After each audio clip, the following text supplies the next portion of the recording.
Railway Koduru Janasena party MLA Arava Sridhar తనపై అత్యాచారానికి పాల్పడ్డారంటూ ఒక ప్రభుత్వ ఉద్యోగి బయటకు వచ్చారు. ఆమె ఒక సెల్ఫీ వీడియో కూడా విడుదల చేశారు. ఆమె చెప్తున్న అంశాలు అయితే చాలా దిగ్భ్రాంతి కలిగించేలాగా ఉన్నాయి.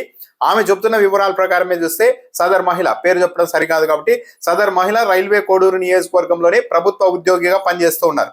రైల్వే కోడూరు ఎమ్మెల్యేగా 2024 ఎన్నికల్లో అరవ శ్రీధర్ ఎన్నిక అవగానే అతడికి ఫేస్బుక్ లో ఈమె శుభాకాంక్షలు పంపింది. ఆమె చెప్తోంది ఈ విషయము పంపారు. దాంతో ఆ రోజు చాలాసేపు ఎమ్మెల్యే నాతో మాట్లాడారు, చాలా వివరాలు తెలుసుకున్నారు. ఆ తర్వాత నెంబర్ ఇచ్చి టెలిగ్రామ్ లో నాకు మెసేజ్ చేయమన్నారు. ఎమ్మెల్యే కదా అన్న గౌరవంతో నేను మెసేజ్ చేశాను. నా గురించి తర్వాత మొత్తం ఆరాధీశారు. ఎలా ఉంటావు, ఎక్కడుంటావు, ఎవరున్నారు అని చెప్పారు. నాకు అమ్మా నాన్న లేరు, మా ఆయన ఇన్ఫోసిస్ లో ఉద్యోగం చేస్తూ ఉంటారని చెప్పాను. ఒక చిన్న బాబు ఉన్నారని చెప్పాను. అలా అన్ని వివరాలు తెలుసుకుంటూ వచ్చిన ఎమ్మెల్యే ఆ తర్వాత కొద్ది రోజులకి కలుద్దామంటూ మెసేజ్ చేశారు. కానీ బాగోదని చెప్పి నేను అంగీకరించలేదు. నేను ఎప్పుడైతే కలవను అనేసరికి ఒక్కసారిగా ఎమ్మెల్యే బెదిరింపులకు దిగారు. నేను ఎమ్మెల్యేను, నువ్వు ఒక చిన్న ఉద్యోగివి, ఇదే నియోజకవర్గంలో పనిచేస్తున్నావు, నేను ఏమైనా చేయగలను అంటూ బెదిరించడం మొదలు పెట్టారు. దాంతో జూలైలో ఒకసారి ఎమ్మెల్యేని కలిస్తే సరిపోతుంది కదా అని చెప్పి జూలై నెలలో అంటే 2024లో గెలిచినప్పటి నుండి ఆ మరుసటి 2-3 రోజులు ఉంటే ఎమ్మెల్యే గారు ఈ పని మీదే ఉన్నారన్నది చాలా క్లియర్ గా అర్థమైపోతుంది. 2024 జూలైలో నేను ఒకసారి ఎమ్మెల్యేని కలిశాను. ఆయనే స్వయంగా కారు వేసుకొని వచ్చి నన్ను పికప్ చేసుకున్నారు. కడప వరకు వెళ్దామని తీసుకెళ్లారు. కానీ రాజంపేట దగ్గర ఒక గ్రామం దగ్గర కారు ఆపేశారు. ఎందుకు ఇక్కడ ఆపారు అని నేను అడగగా, నాకు సెక్సువల్ గా నీ నుండి ఫేవర్ కావాలి అని డిమాండ్ చేశారు. నేను ఒప్పుకోలేదు. దాంతో చాలా అసభ్యకరంగా ప్రైవేట్ పార్ట్స్ ను టచ్ చేస్తూ చాలా అభ్యంతరకరంగా ప్రవర్తించారు. నేను ఏడుస్తూ అక్కడ దిగి పారిపోయేందుకు ప్రయత్నిస్తే ఎమ్మెల్యే ఒక్కసారిగా నన్ను కొట్టి జుట్టు లాగి కారులో పడేసి పదే కొట్టి మొదటిసారిగా అదే రోజు నా పైన అత్యాచారం చేశారు అని స్వయంగా సదరు ప్రభుత్వ ఉద్యోగి చెబుతున్నారు ఆమె. ఆ తర్వాత ఇంటి దగ్గర దింపుతూ ఈ విషయం ఎక్కడైనా చెబితే నువ్వు ఇక నీ జీవితం అంటూనే ఉండకుండా చేస్తాను అని బెదిరిస్తూ వెళ్ళారు. బదిలీ మీద వెళ్ళిపోదామనుకున్నా కూడా దానికి కూడా ఎమ్మెల్యే అడ్డుపడుతూ వచ్చారు. రోజు ఫోన్లు చేస్తూ కలవాలి అంటూ బెదిరిస్తూ నన్ను ఘోరంగా వాడుకున్నారు. ఆ తర్వాత పెళ్లి చేసుకుంటాను అంటూ అష్యూరెన్స్ ఇస్తూ మళ్ళీ ఇదే దాడి చేశారు. ఒకసారి ఇతడి వల్ల నాకు గర్భం కూడా వచ్చింది. ఆ విషయం చెప్పంగానే వెంటనే అబార్షన్ చేయించుకున్నారు. నేను అబార్షన్ చేయించుకోను అంటే బెదిరించి మరీ అబార్షన్ చేయించారు అని కూడా ఆమె చెప్తున్నారు. పెళ్లి చేసుకుంటాను, నీ భర్తకు విడాకులు ఇచ్చేసే అన్నారు. ఆ తర్వాత స్వయంగా ఇన్ఫోసిస్ లో పనిచేస్తున్న నా భర్తకు కూడా ఫోన్ చేసి ఎమ్మెల్యే బెదిరించాడు. మీ అంతు చూస్తా, నీ వివరాలన్నీ ఆరాధిస్తానంటూ ఆయన్ని కూడా బెదిరించారు. దాంతో నా భర్త నాకే ఫోన్ చేసి అసలు ఎమ్మెల్యేకు నీకు మధ్య ఏం జరుగుతోంది, ఆయన నాకు ఫోన్ చేసి బెదిరించారంటూ నాకు చెప్పారు. ఇలా ఏడాదిన్నర కాలంగా నన్ను రకరకాలుగా చిత్రహింసలు పెడుతున్నారు. చివరకు ఇతడిని పెళ్లి చేసుకోవడానికి కూడా నేను సిద్ధపడితే చివరకు మాత్రం కొద్ది రోజుల క్రితం నేను పెళ్లి చేసుకోను, ఏమి చేసుకోను, నీ ఇష్టం వచ్చింది చేసుకున్నారు. ఇప్పటికే మొత్తం నా కుటుంబం అంతా దూరం అయిపోయింది, భర్త అంతా దూరం అయిపోయారు.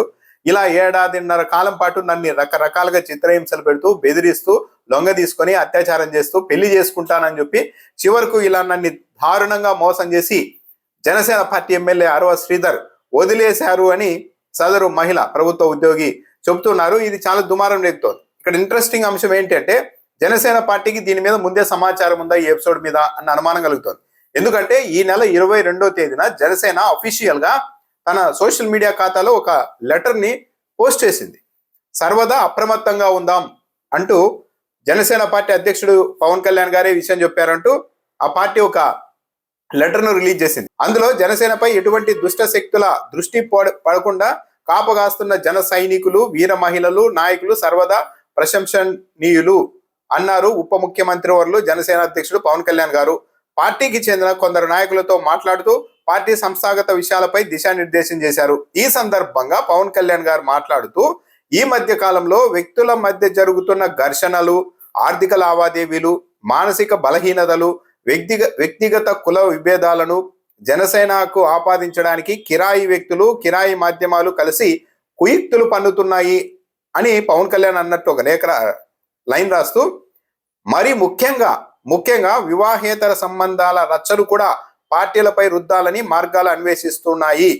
ప్రజా ప్రయోజనాల దృష్ట్యా ఇటువంటి ప్రచారాలను మనం తీవ్రంగా ఖండించవలసి ఉంది. రాజ్యాంగబద్ధంగా ప్రజాసేవ పరమావధిగా జనసేన ప్రయాణం కొనసాగుతుంది అని చెప్పారు. ఇక్కడ కీలకమైన అంశం ఏంటి అంటే జనసేన పార్టీకి ఇన్ఫర్మేషన్ ఉందా, అందుకే పవన్ కళ్యాణ్ గారు చెప్పారు అంటూ వచ్చిన ఈ లేఖలో వివాహేతర సంబంధాల రచ్చను కూడా పార్టీపై రుద్దాలని రుద్దేందుకు మార్గాలు అన్వేషిస్తున్నారని రాశారు. అంటే ఇప్పుడు ఎమ్మెల్యే మీద ఈ లైంగిక ఆరోపణలు వచ్చాయి, అతడు అత్యాచారం చేశారని స్వయంగా మహిళ చెప్తోంది, ప్రభుత్వ ఉద్యోగి.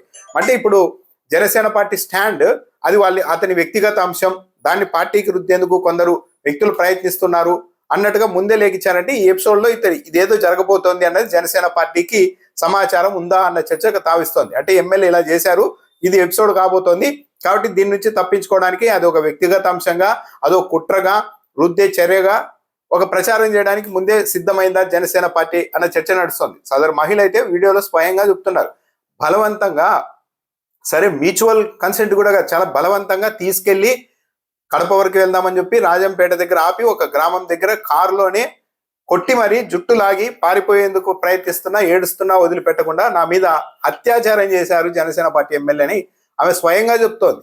మరి దీని మీద జనసేన పార్టీ చర్యలు తీసుకుంటుందా? ఎందుకంటే మహిళల భద్రత గురించి, మహిళల మీద జరిగే అఘాయిత్యాల గురించి పవన్ కళ్యాణ్ గారు, ముఖ్యమంత్రి గారు చాలా సందర్భాల్లో చాలా తీవ్రంగా మాట్లాడారు. సో ఇప్పుడు సదరు మహిళే స్వయంగా చెప్తోంది కాబట్టి చర్యలు తీసుకుంటారా లేదా అన్నది ఇప్పుడు జనసేన పార్టీ స్టాండ్ ఏంటి అన్నది ఇప్పుడు చాలా కీలకంగా ఉంది.